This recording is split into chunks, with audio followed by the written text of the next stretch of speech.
This is 94 Feet and the Run Sports. I am Randy Holcomb. This is Cam Tatum. We got a couple with the NBA starting up. Cam and I wanted to talk about a couple things, a couple key points in the league. Is the top players in the league. Who's going to be the top players in the league this year? One person I'd like to talk about to start off is the obvious reigning Finals MVP. What should have been, what we saw was the NBA MVP, Nikola Jokic.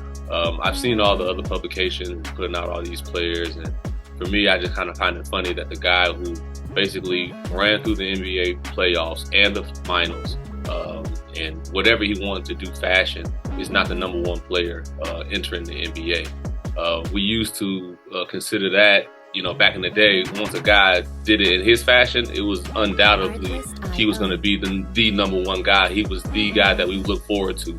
Another thing for me, especially as a former player, I was worried about a guy who won an NBA championship, as we said, in the fashion that he did, and is betting on horse races, trying to find a horse that he can bet on. Like, not in the gym, not putting out all these workout videos and stuff like that. He's worried about other things outside of basketball, and then he's gonna come back and do his basketball job and put up 29-point triple-double in his debut game in their ring night. That is why I'm fearful of him, and he is still my number one guy in the league.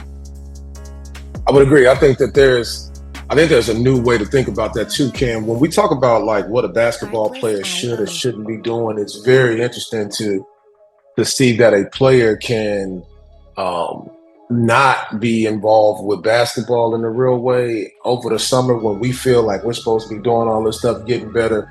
What he's actually doing is just staying fresh mentally. He's figured out how to keep himself fresh mentally on the basketball court, which makes him more effective over a 82-game grind plus the playoffs, right? It keeps him, and then also low-key in a real way, it keeps things in perspective.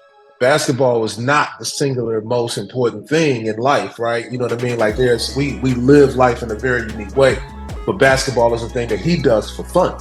But it's gonna stay fun for him because he's not gonna let you speed him up or somebody tell him what to do. Very unique situation when it comes to him and that. And that thought process may be something that we want to kind of implement for players. But same time, I don't know if there's that many players that are as good as he to be able to do that. You know what I'm saying? That's the